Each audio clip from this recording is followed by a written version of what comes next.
Histoire de père est un podcast sur la paternité. À chaque épisode, je discute avec un père de sa réalité de tous les jours. On en apprend sur sa carrière et sa vie familiale. Histoire de père, épisode 6, ça commence maintenant. Bon matin, Gaetano, comment ça va? Ça va super bien, toi, Jerry? Ça va très très bien, merci. Je voulais prendre le temps de te remercier premièrement d'avoir accepté mon invitation à mon podcast. C'est moi qui te remercie de l'invitation, d'ailleurs. Cool. Fait on va commencer tout de suite par, pour ceux qui ne te connaissent pas, nous on se connaît. Je tiens à dire que Gaetano, j'ai beaucoup de respect pour toi. On a travaillé ensemble à la télé, tu as été mon directeur, collègue. Donc on a eu un gros parcours ensemble à la Banque TD. Ouais. Mais j'aimerais l'entendre de ta bouche pour tous ceux qui ne te connaissent pas. Donc, qui est Gaetano? Merci. En fait, oui, comme Jerry l'a mentionné, je suis dans le domaine financier depuis maintenant à peu près 17 ans. Maintenant, je suis conseiller financier avec Investors Group, gestion de patrimoine, donc à mon compte, un gros changement de carrière dans les 2 dernières années. Auparavant, j'ai été avec TD pendant 14 ans dans différents rôles en gestion avec eux pendant presque 12 ans comme gestionnaire. Donc, j'ai eu la chance de gérer beaucoup de personnes comme Jerry et plusieurs autres qui ont passé à travers mes doigts et que j'ai eu la chance d'apprendre avec eux et grandir avec eux également. Fait que, c'est ça. Ça, c'est un peu moi in a nutshell. Très rapide. Parfait. Puis, si tu pourrais me parler un peu de ta famille. Oui. En fait, maintenant, happily married depuis 13 ans. Ouais. Wow! Chaque fois que je le dis, j'ai des frissons. Je sais pas si c'est bon ou pas, mais ouais, j'ai des frissons. On est mariés depuis 13 ans, beaucoup d'aventures à travers notre parcours. On a deux merveilleuses filles, donc j'ai Emma qui a 11 ans et ma petite Sarah qui a tout frais, tout beau 9 ans. Nice. Même il y a 2 semaines, même si elle dit déjà qu'elle a 9 ans et demi. Mais ouais, qui nous garde bien jeunes et très actifs. Super, super. C'est drôle que tu dises ça, là, parce que c'est comme un running gag, moi, avec mon fils, là. Le demi, là, Ah, c'est... c'est fou. C'est fou. Puis ils se sentent insultés, hein, Ah, quand tu dis pas leur demi, là, c'est comme la fin du monde. En oh, tout oui. cas, fin de Toi, la parenthèse. Nathan, il est Nat- rendu à quelle heure? Nathan est rendu à 9 ans aussi. 9 ans. Wow, 9 ans aussi. ça Ouais, passe vite. il est pas encore rendu aux 9 ans et demi, là.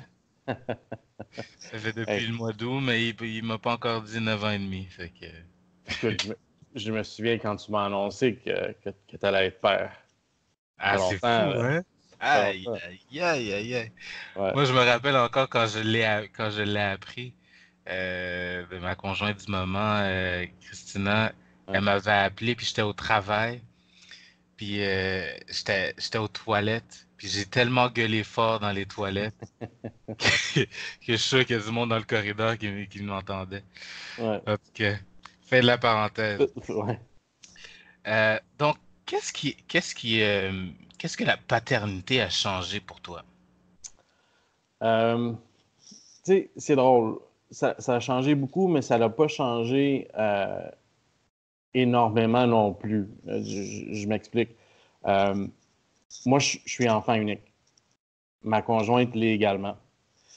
Donc, on a tout le temps été élevé un peu de façon, et j'utilise le terme très général, very loose, mais on a été élevé un peu de façon égoïste dans un sens. On n'avait pas personne à qui faire attention à ce qu'on faisait, à quoi dire, qu'est-ce qu'on recevait et tout ça. Donc, en ayant des enfants, ça a changé un peu cette vision-là.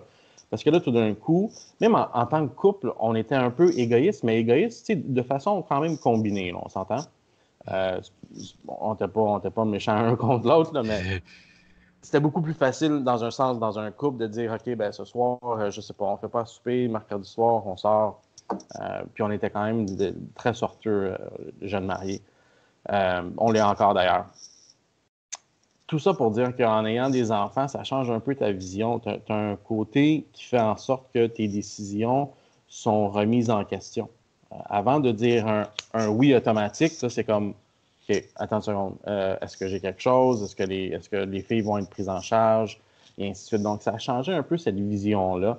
Je te dirais pour une vision qui est beaucoup plus familiale, qui est beaucoup plus remise en question avant de faire de l'avant. Donc, beaucoup moins impulsif, je te dirais, de ma part et de la part, si je parle pour ma conjointe également, là, mais pour ma part spécifiquement. Ça, c'est de un. De deux, je te dirais que c'était pas nécessairement un énorme changement dans le sens que quand j'ai eu Emma, notre plus vieille, ça faisait déjà un certain nombre d'années que j'étais en gestion. Fait qu'il y avait déjà un sentiment de leadership dans un sens, tu sais, un sentiment de dire qu'il y avait des décisions. Tu comprends? Tu l'as été toi également. Fait que tu peux facilement comparer un gestionnaire ou un gestionnaire d'une certaine équipe, d'une grandeur d'une équipe, avec un certain aspect un chef, mais un certain aspect chef de famille. Exactement.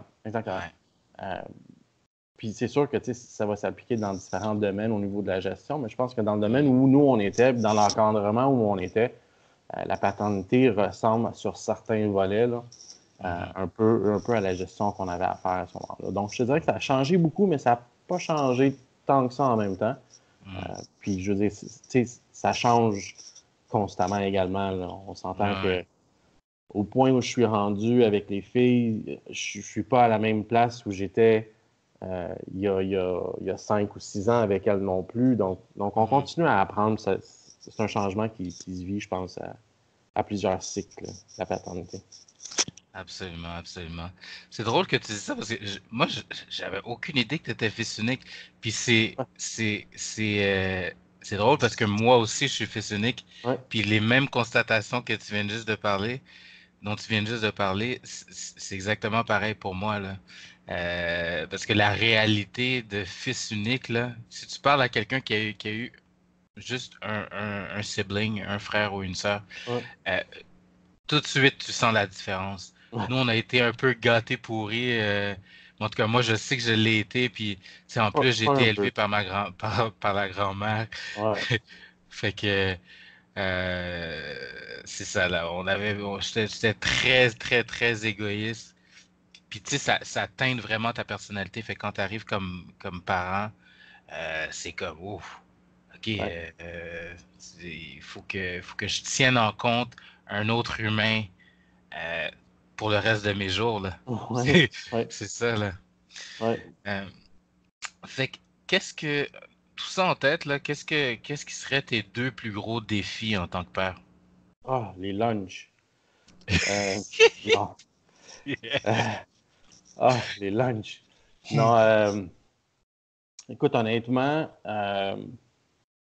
je te dirais qu'au point où on est maintenant avec les filles, c'est de... Comment je peux dire? D'apprendre à leur parler encore comme des enfants, tout en essayant de leur apprendre des valeurs qui sont beaucoup plus matures.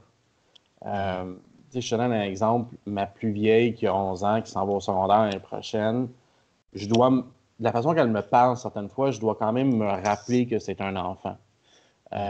Puis où ça devient plus difficile, c'est que c'est les réactions qu'on a, c'est le genre de conversation qu'on a autour d'elle qui vont avoir un impact, je te dirais, pas nécessairement négatif, mais qui va comme piquer sa curiosité, mais qu'en même temps, elle a juste 11 ans. Fait que ça, en ce moment, je te dirais que c'est un challenge un peu plus difficile à gérer. Parce que j'en ai une autre qui a 9 ans, puis avec elle, le challenge, il est différent. Elle a 9 ans, puis je la traite encore comme si c'est mon bébé, parce que je sais qu'au point où on est rendu, on n'aura pas d'autre. Fait que c'est très difficile à balancer, je trouve, en ce moment. Fait que c'est mon challenge du moment en ce moment. Là. Cool, c'est intéressant. Ouais. C'est intéressant parce que souvent c'est vrai qu'on veut leur parler comme adultes très rapidement parce qu'on veut on veut passer à autre chose, comme Ouais. surtout les papas, comme je vais pas parler pour tout le monde, mais les papas, on est comme quand l'enfant est bébé, on a moins notre place. Puis quand il grandit, plus qu'il grandit, on sent qu'on rentre dans notre Ouais. paternité comme il faut, là, tu sais. Ouais. Puis qu'est-ce que tu as dit par rapport au fait du discours qu'on a avec eux autres? C'est très intéressant, ça. J'avais jamais vu ça de cette manière, de Ouais. cette manière-là. Euh, Qu'est-ce que tu dirais seraient les deux valeurs que tu veux léguer à tes enfants? Oh man, je sais pas si je peux me limiter à deux, euh, mais je te dirais qu'une des plus importantes qu'on essaye d'inculquer, là, c'est vraiment le respect. Puis je te dirais le respect des autres, oui, mais le respect de soi-même est très important euh, dans la maison ici, dans le sens que, tu sais, si tu fais quelque chose, fais-le parce que c'est toi qui veux le faire. Respecte-toi toi-même pour qui tu es. Essaye pas d'être quelqu'un d'autre. Donc, c'est quelque chose qu'on vit un peu à tous les jours. Je ne sais pas si le tien il est tout le temps sur l'application TikTok, mais moi, ça me pue au nez. Tu sais, d'essayer de faire un J'ai peu. pas là-dessus encore. Non. Ah non? Ah, Ouais. mais tu sais, d'essayer d'imiter qu'est-ce que quelqu'un d'autre fait, puis d'essayer de le faire mieux. Non, j'aimerais mieux vraiment que tu le fasses à ta façon, puis que ça soit comme ça l'est. Donc, ça, c'est une chose qu'on essaie vraiment d'inculquer énormément, c'est d'essayer de se respecter soi-même. Ouais. Juste l'application TikTok, là, parce que moi, moi, j'essaie de, justement, comme, parce que là, je suis rendu beau-père de trois enfants aussi, Ouais. puis qui ont 4 à 12 ans, donc 4, 10 et 12 ans, puis ils sont souvent sur Ouais. l'électronique, les iPads, les téléphones et tout ça. Fait que j'ai downloadé TikTok, Ouais. mais j'ai aucune idée comment ça fonctionne, cette application-là. Ils se filment en faisant des vidéos, des mini-clips, puis après ça, ils peuvent le partager avec leurs amis sur une certaine musique. Là. Ils font une petite chorégraphie. Ça dure vraiment pas longtemps, Hmm. mais ils sont capables de passer assez de temps là-dessus. Là. Fait qu'on Ah, on essaie ok. de réglementer tout ça. C'est pas une mauvaise application en tant que telle. Ouais. C'est juste, je trouve que on est tellement justement sur tout ce qui est électronique. Là. Mhm. Puis, tu sais, guilty. Écoute, je travaille des heures assez impressionnantes au niveau du travail avec ma clientèle et tout ça. Écoute, je suis debout à 6 heures le matin, je réveille mes filles à 6h45, puis de 6 à 6h45, je suis sur mon téléphone, puis je commence ma journée. Mhm. J'ai l'avantage, désavantage d'être capable de travailler, de faire beaucoup de travail sur mon téléphone. Euh, Fait que j'essaie de minimiser un peu la perception de dire que c'est correct d'être sur les appareils électroniques. Mhm. Mais c'est difficile. Guilty, 100%. Ouais. Euh, C'est, c'est mais une on essaie. réalité. Oh, oui, c'est une réalité, c'est clair. Puis Ouais. on essaie de trouver différentes façons. Tu sais, on essaye la fin de semaine, c'est un peu plus difficile parce qu'on est pas mal plus à la maison, il y a moins d'activités nécessairement au niveau de, tu sais, il n'y a pas une grosse partie qui est mangée par l'école durant la Mhm. journée. Fait qu'on essaie de trouver des différentes choses, de dire, OK, tu vas être sur ton iPad pendant 30 minutes, pas de problème, tu vas me faire 30 minutes de lecture par la suite ou tu vas ramasser ta chambre 30 minutes par la suite. On essaie de faire une corrélation avec, oui, tu veux faire ça, mais il faut que tu fasses d'autres choses aussi en même temps. Mhm. On essaie de le Fait, faire autant qu'on peut. fait que je t'ai coupé sur les valeurs, donc Ouais. tu disais le respect de soi. Le respect Euh, de soi, c'est énorme pour nous. On essaie de pousser aussi les bases du décorum, là, de dire quand quelqu'un te parle, le respect de répondre à la personne, de regarder la personne dans les yeux. C'est des choses qu'on pousse énormément. Je te dirais beaucoup la communication également. mhm. D'être capable de dire quelque chose sans nécessairement être jugé ou sans nécessairement être puni énormément tout de suite en partant. C'est des choses qu'on essaie de garder aussi ouvertes, qu'on essaie d'inculquer au niveau des filles. Euh, Puis au niveau une des plus grosses valeurs que je pousse, c'est vraiment la persévérance. Euh, je trouve que plus les générations se présentent une après l'autre, X, Y, Z, je ne sais même plus à quoi qu'on est rendu, double A ou whatever, je trouve qu'on a tendance à vraiment abandonner ce qu'on fait ou ce qu'on est en train de faire assez rapidement. Puis ça me frustre de façon assez intense. Un exemple aussi banal de dire qu'on joue aux cartes des fois, puis si ma plus vieille, elle n'est pas en train de gagner, mais là, tout d'un coup, ça ne lui tente plus de jouer. Non. You're gonna sit there, on va finir le jeu, puis tu vas accepter le résultat à la fin, quel qu'il soit. Tu vas essayer jusqu'à la dernière seconde. Puis ça, c'est des choses qu'on essaie d'inculquer, là, que je veux avoir vraiment au niveau de la persévérance.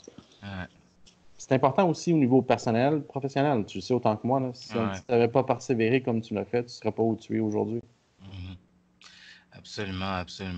C'est drôle parce que j'ai enregistré une autre entrevue hier, puis la persévérance aussi, c'est ressorti. Ouais, Puis c'est pas juste, je te dirais que c'est pas juste pour nos enfants, mais c'est nous autres de le démontrer aux enfants. Parce que j'ai pas toujours été persévérant dans ma vie, là, tu sais, il y a des affaires que j'ai lâchées aussi, là, tu sais. Mais c'est de leur apprendre que, tu sais, il y a un end goal. Il y a un end goal à toutes les étapes auxquelles tu vas faire face dans la vie. Fait que faut pas lâcher, puis il y a des apprentissages dans tout, vraiment. Puis ça mène justement à un point final qui va être beaucoup plus élaboré. Tu sais, on parle de respect, on parle de persévérance, de communication, mais avec toutes ces choses-là vient en fait la discipline. Tu sais, c'est tout relié d'une façon ou d'une autre sans être vraiment nécessairement spécifique à dire je vais te discipliner. Tu sais, la persévérance, c'est quelque chose qui est aussi banal de dire, écoute, tu as commencé un acte, je veux que tu le finisses au complet, puis ça se démontre. Tu sais, j'ai eu l'exemple ce matin quand je préparais les filles pour aller à l'école. On déjeune, ils laissent leur assiette à la table. Non, tu finis ta motion au complet. Tu as fini de déjeuner, tu prends ton assiette, tu vas l'amener dans le lave-vaisselle. Fait que c'est un aspect généraliste d'une persévérance, mais de finir ton action jusqu'au bout. Là. Si tu le fais, peu importe ce qui va arriver. Côté discipline également, qui est hyper important, d'être discipliné, d'être organisé, d'être un peu, de savoir où on s'en va un peu moins de façon aléatoire. C'est sûr que je parle pas de discipline nécessairement d'organisation avec un enfant, mais veux pas, à travers la persévérance, c'est quelque chose qui va ressortir plus tard et qui va avoir des atouts pour avoir du succès autant personnel que professionnel. Absolument. Fait que maintenant, j'aimerais que tu me parles plus de ta carrière. Donc, tu as fait un petit résumé tantôt, mais maintenant, qu'est-ce que tu fais? Comment tu aides tes clients? En fait, en ce moment, je suis considéré conseiller financier. Donc, je suis en train de finaliser mon accréditation pour avoir le titre de planificateur financier. Mais en fait, en tant que conseiller financier, je fais tout ce qui est planification financière. Donc, on regarde vraiment au niveau des finances, où est-ce qu'on est rendu, si on a un plan de retraite, à quel point est-ce qu'on est, où est-ce qu'on est, quel ajustement est-ce qu'on doit faire au niveau, est-ce qu'on doit augmenter les épargnes, est-ce qu'on doit changer les stratégies d'investissement, avec une composante également assurance-vie pour tout ce qui est succession, fiscalité et tout ça. Donc, nous, on regarde, mon équipe et moi-même, on regarde vraiment le bagage financier au complet. Moi, je me concentre un petit peu plus présentement avec les propriétaires de compagnies, donc travailleurs autonomes, pour aider à structurer un peu tout ce qui est l'aspect financier et fiscal, s'assurer qu'on a vraiment des stratégies en place qui sont les meilleures pour la compagnie au niveau, encore une fois, fiscal, successoral et tout ça. Donc, je vais faire aussi des portefeuilles au niveau d'investissement en fonds mutuels, stratégie à long terme, transfert de pension et tout ça. Donc, on aide vraiment on aide les clients à arriver à leur but ultime au niveau de la retraite. Cool. Fait que là, j'imagine, tu dirais que ta clientèle, c'est plus des entrepreneurs ou c'est... En fait, ouais. Là, en ce moment, je focus un petit peu plus sur les entrepreneurs et j'ai beaucoup aussi de clients avec qui je travaille qui sont des exécutifs dans des compagnies au niveau de leur pension aussi avec les compagnies avec lesquelles ils travaillent. En fait, je dirais que c'est ces deux aspects que j'essaye de réaligner un peu plus. Mais je veux dire, tu me connais, là, je vais aider pas mal n'importe qui me lâche un coup de téléphone pour me dire let's go. Je veux dire, j'ai eu la chance l'année passée de pouvoir donner des séminaires à l'Université de McGill pour des j'avais élèves. vu ça circuler, ouais. Ouais, donc on a fait des séminaires pour aider les milléniaux à comprendre un petit peu plus les investissements. Fait qu'on j'ai parti probablement une trentaine de jeunes étudiants. Je leur ai parti des plans financiers là, pour aider à la retraite, ce qui n'est pas facile à faire quand tu as 22 ans, on s'entend, Ben ouais. d'avoir cette vision-là, mais ça m'a donné l'opportunité de travailler aussi avec les jeunes d'aujourd'hui. Là. Fait que c'est très gratifiant aussi. Là. Ouais, absolument.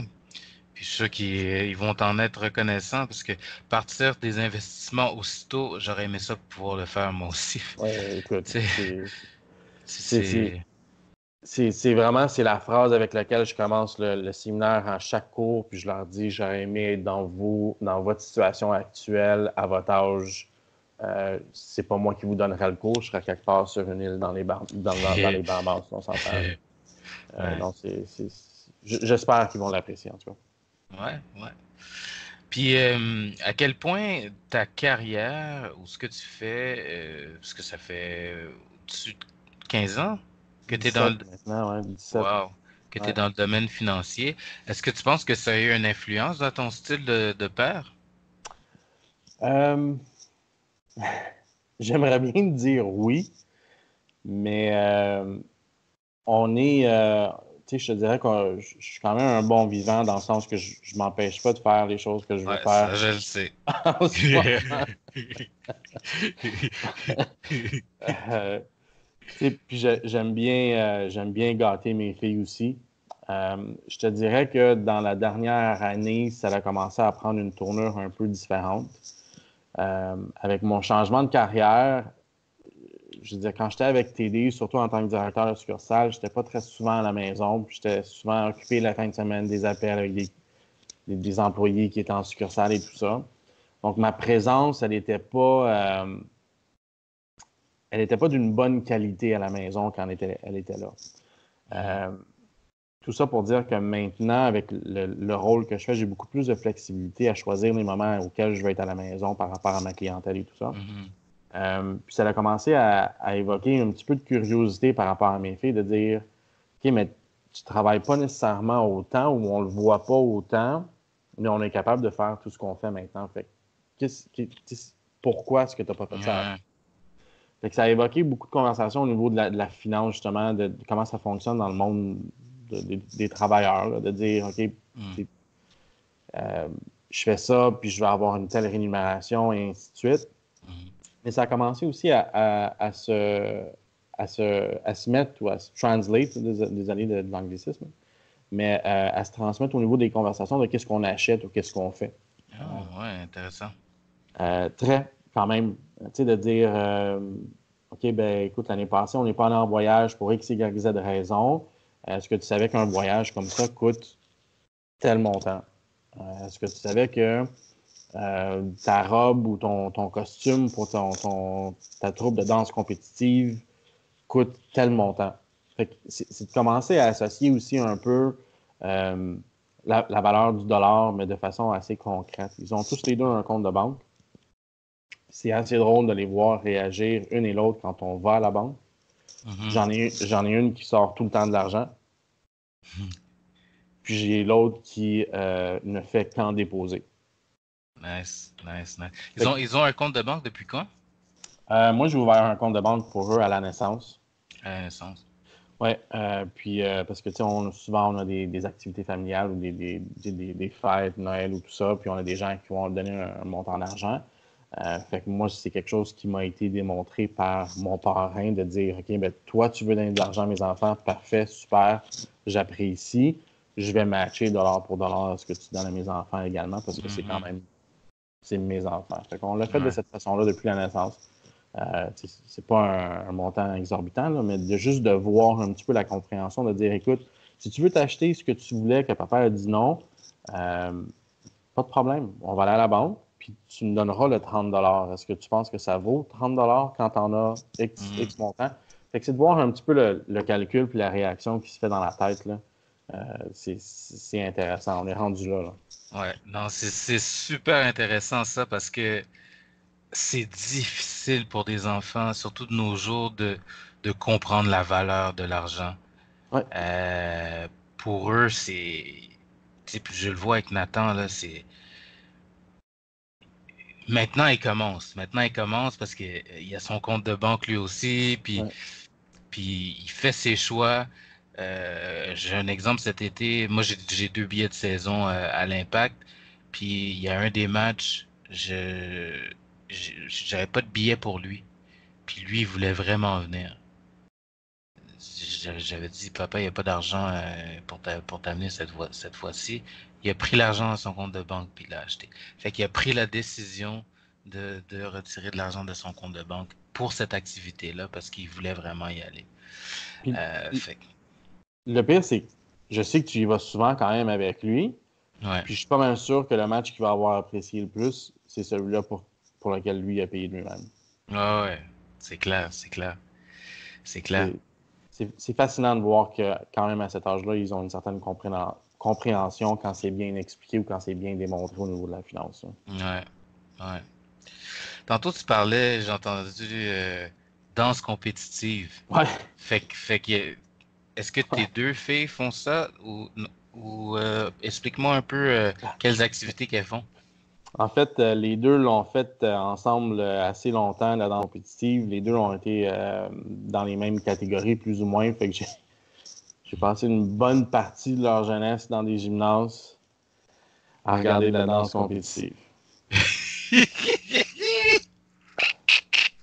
Ouais. Number one fan, mais I can't dance. Pour moi, c'était pas vraiment intéressant. Ma plus vieille m'est venue, en fait, ça fait 1 an, là, l'hiver passé, puis elle m'a dit, papa, elle dit, je veux pas faire de danse pendant l'hiver. J'ai dit, pas de problème, mais tu dois quand même. On pousse beaucoup l'activité physique. Tu sais, je sais pas si tu t'en souviens, moi, j'ai toujours été un gros sportif. Je suis gros maintenant, mais j'ai toujours été gros sportif. Ça m'a aidé énormément à travers ma jeunesse également, passer à travers tout ce qui est les difficultés qui vont arriver à l'âge qu'elles vont arriver. Là. Je me suis vraiment noyé dans le sport. Donc, ça a toujours été important qu'ils fassent pour nous des activités physiques, que ce soit danse ou peu importe. Fait que l'entente, c'était de dire, pas de problème, tu veux changer, no problem. On pousse également qu'elles essayent tout ce qu'elles veulent pour voir s'ils prennent goût ou pas. Elle m'est venue puis elle m'a dit, et j'ai entendu les anges chanter, I want to play soccer. Let's go! Alléluia! Let's go! Donc, ayant joué quand même à un niveau assez élevé moi-même pendant 22 ans, j'ai pas pu retenir mon contentement. Elle n'était même pas inscrite qu'elle était déjà équipée. Les souliers, les outfits et tout le kit. Donc, ma plus vieille, elle a commencé, c'est ça, au mois de novembre l'année passée. Finalement, elle a fait l'équipe compétitive à sa première année immédiatement. Wow! Puis, on est dans le bain de tout ça. Ma plus jeune qui continue la gymnastique compétitive, elle le fait à peu près 3 à 4 fois par semaine. Ma plus vieille a à peu près une dizaine d'heures de soccer, si c'est pas plus, par semaine. J'ai eu la chance également, j'ai eu la chance aussi avec l'horaire que je peux décider moi-même d'être coach avec elle pour sa première saison estivale sur le terrain. Une expérience assez intéressante. Je sais pas si c'est à refaire. Ouais, parle-moi-en, parce que moi j'ai un fils, j'ai un fils au hockey, il a joué au soccer aussi.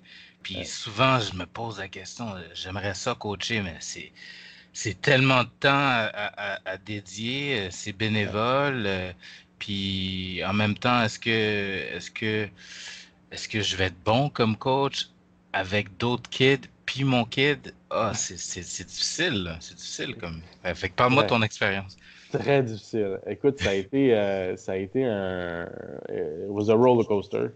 D'une semaine à une autre, c'était intéressant de voir parce que c'est sûr que tu veux être autant présent pour tous les athlètes. Donc, pour toutes mes filles, je voulais essayer d'améliorer leur développement. Puis, je voulais être fair aussi sans avoir une préférence nécessairement pour ma fille. Puis je pense que ça a été un petit peu à l'inverse. J'ai été plus difficile avec ma fille qu'avec n'importe qui d'autre, justement pour compenser l'aspect d'avoir une préférence. Tu sais. Fait Je pense que c'est comme un peu naturel, ça. c'est un peu naturel. Tu vas complètement à Ouais, l'opposé, à l'extrême droite. ouais. Mais puis elle l'a senti, elle l'a senti quand même assez rapidement. Puis comme je te disais tantôt, on pose beaucoup la communication. Fait qu'après une pratique, c'est elle qui m'a assis puis qui m'a dit écoute, on doit se parler. Je dis OK, pas de problème, what's going on? Ça a été une belle conversation quand même à avoir, de remettre un peu en perspective effectivement mon comportement. Puis je te dirais qu'à ce moment-là, on a vraiment pu vraiment apprécier le moment qu'on avait, là, les trois fois par semaine qu'on était tous les deux sur le terrain. Là, je pense qu'on a vraiment été capable de l'apprécier beaucoup plus. Parce que d'un autre côté, elle aussi, elle essayait de prendre un peu avantage du fait que son père était le coach. Ayant joué avec elle au soccer countless amount of times, juste dans la cour ou quoi que ce soit, ben, elle venait me voir et elle me disait « Ah, je veux faire ça. » OK, mais c'est pas dans le plan de la pratique, puis il faut que tu comprennes qu'il y a un plan pour le développement à tout le monde, pas juste le tien. Fait que ça a été ultimement, ça a été une très belle expérience, mais ça m'a appris beaucoup également par rapport à ma fille, son comportement aussi, ses aptitudes physiques également. Fait que ça a été vraiment une excellente expérience, mais c'est pas, ça n'a pas été comme sur des roulettes. Là. Ouais. Moi, je me disais, une petite fille de 10-11 ans, voyons donc. Non, c'est quelque chose, en avoir un groupe. Comme tu dis aussi, Ouais. c'est pas non plus, faut que tu gages ta réaction aussi par rapport aux autres. Maintenant que tu as quelques enfants de plus dans ta demeure, tu comprends aussi que la discipline avec un n'est pas la même que la discipline avec l'autre. Oh que non. Right? Nous, on en a deux. Il y en a une qu'il faut que je lève le ton, puis il y en a une que je dois parler de façon calme. C'est le même principe, mais multiplié par 14 ou 15 que tu connais pas du tout. Ça a été un bel apprentissage, honnêtement. C'est peut-être à refaire. Peut-être. Question aparté par rapport à ce que tu viens juste de dire. Équipe de soccer de ta fille ou équipe à t'aider d'employés? Lequel je prendrais? Ouais. Ah, ma fille.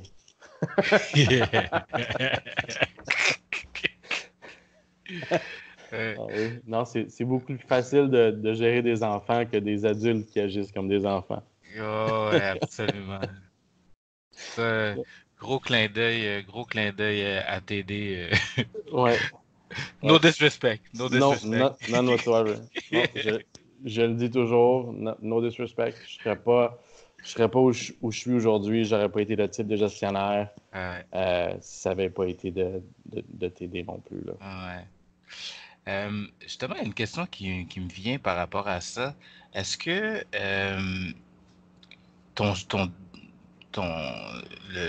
ton départ de TD est en lien avec le fait que tu voulais passer plus de temps avec tes enfants ou ça n'a pas rapport du tout?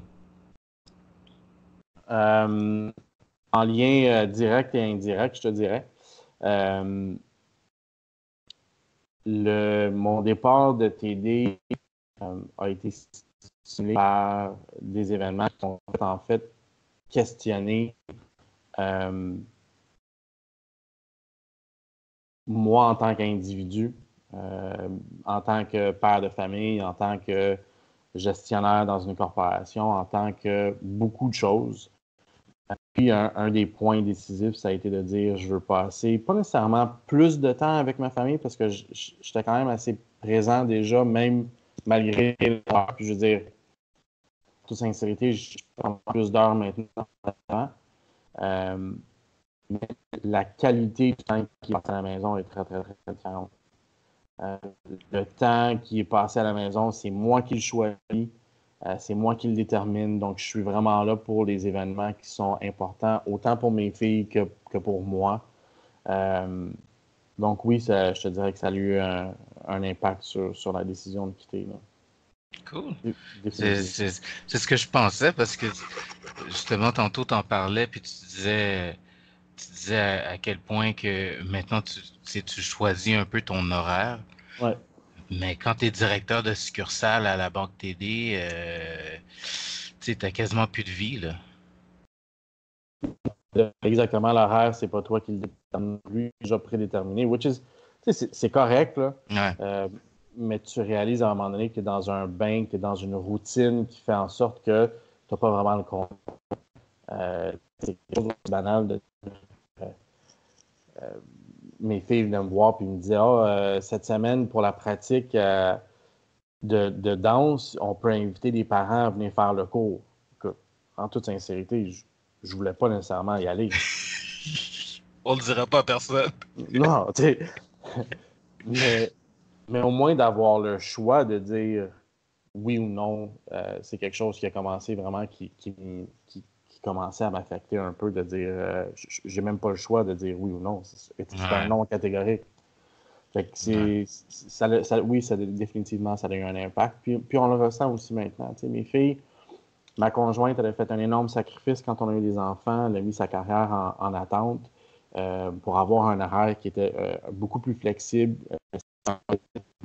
à la maison, que ce soit durant les fêtes, que ce soit pendant l'été ou tout ça. Puis moi aussi, je voulais essayer de bénéficier d'avoir du temps un peu, justement, que ce soit pendant les fêtes, que ce soit pendant l'été, tout ça. Donc, une grosse décision, mais pour le mieux, définitivement. Nice. Nice. Mais je te félicite parce que je suis sûr que tes enfants, ils doivent être super, super contents là, de cette décision-là. Ils te voient plus souvent, puis ils ont le lien paternel qui est plus présent là, dans la maison. Oui, puis c'est drôle parce que ça va faire 2 ans. Ça fait 2 ans. Puis quand elles reviennent de l'école, souvent, parce qu'elles marchent, l'école n'est pas très loin, elles me voient arriver, puis si je travaille dans la maison cette journée-là, elles ouvrent la porte, puis ils vont me dire « Ah, t'es à la maison? » Ça fait 2 ans. Fait que tu vois un peu la perception de ce que c'était avant, tu sais. Mais non, c'est le fun. Nice, nice, nice. En terminant, là, il y a quelque chose qui m'est passé par la tête, par l'esprit, puis je sais que vous voyagez beaucoup. Oui. Vous avez fait beaucoup de voyages en famille. Mm-hmm. Est-ce que tu as des trucs pour des voyages familiaux? Parce que je sais que tu es allé dans pas mal de destinations quand même le fun. Oui. Tu sais quoi? C'est une merveilleuse question parce qu'il y a peut-être 3 ans, je t'aurais répondu différemment. Et là, je réalise que la plupart des destinations qui avaient été choisies plus en conséquence de moi et ma conjointe et moins en conséquence des enfants. On a toujours gardé une composante, évidemment, enfant. Fait qu'on voulait qu'elle soit capable de s'amuser. Mais je pense qu'elles apprécient, peu importe le moment qui n'est pas passé dans la routine de la maison, en fait. On a réalisé que il y a quelques années, vu que j'étais en transition, justement, il y a 2 ans, on ne pouvait pas nécessairement prendre 2-3 semaines partir à l'extérieur. Fait qu'on est parti 5 ou 6 jours à Wildwood. Puis écoute, elles se sont autant amusées que le mois qu'on a passé à Saint-Martin. Fait que c'est vraiment, on les inclut maintenant un petit peu plus de dire est-ce que ça vous tente, si ça vous tente, est-ce qu'on va là, est-ce que vous aimez mieux aller là. Puis je te dirais que le truc, c'est vraiment de les garder impliqués. puis d'essayer de le faire, peu importe les moyens que vous avez, honnêtement, là, c'est d'essayer de le faire juste pour les sortir de la routine de la maison, de les faire vivre quelque chose d'un petit peu différent. Elles vont capoter. Écoute, des fois, on part une nuit à Québec, puis, ils sont super heureuses. C'est de les sortir un petit peu de ça, je pense qu'elles vont apprécier beaucoup plus. Ouais, absolument. La routine, tout le monde, tu sais, nous, on aime ça, sortir de la routine. Ouais. Je suis sûr que les enfants, ils aiment ça, sortir de la routine. Est-ce que tes voyages, tu les faisais en fonction du calendrier scolaire ou tu les faisais plus random comme ça quand ça fitait dans ton horaire de travail? Je te dirais un peu des deux. C'est sûr que plus c'est important au niveau de l'éducation puis au niveau de l'école, fait qu'on essaye de suivre un petit peu plus le calendrier scolaire. Quand elles étaient plus jeunes, ma conjointe, elle travaille à la commission scolaire de Montréal, fait que c'était dépendant aussi de son horaire scolaire à elle, en fait. Mais souvent, l'été, on partait, là, parce que c'est sûr que l'école finit le 22 ou le 23 juin à peu près. Ma conjointe terminait en même temps que mes filles. Donc, aussitôt que la première journée là, qu'il n'y avait plus d'école, souvent, on partait 2 semaines de suite en partant. Puis sinon, on essaie de garder ça autant que possible au niveau de l'agenda scolaire. Mais je te dirais que, tu sais, par exemple, semaine de relâche, là, si tu pars le vendredi avant. Ouais. On s'entend là-dessus. On se comprend sans trop le dire. Là. Encore là, je prône énormément l'éducation, mais il faut qu'on se gâte aussi une fois de temps en temps. Oui, absolument. Il faut avoir du plaisir. Il faut vraiment avoir du plaisir. C'est la seule façon de créer des souvenirs. Puis écoute, on parle maintenant de notre paternité actuelle, mais pense quand toi, tu avais 5 ou 6 ans. Tout ce qui te reste, c'est des souvenirs. Fait il faut en faire pour les nôtres aussi. Yes. Fait que Gates, merci beaucoup. Merci à toi. Ça fut un plaisir de te reparler. Ça faisait un petit bout de temps qu'on s'était pas reparlé de vive voix. Mais j'apprécie énormément le moment que tu as passé avec moi, les conseils que tu as donnés, que ce soit financiers ou familiaux. Donc, on va se reparler, c'est sûr. Mais j'ai vraiment apprécié le temps que tu as passé avec moi puis pour mon podcast. Ça me fait plaisir. Anytime. All right, bro. All right, man. Bonne journée.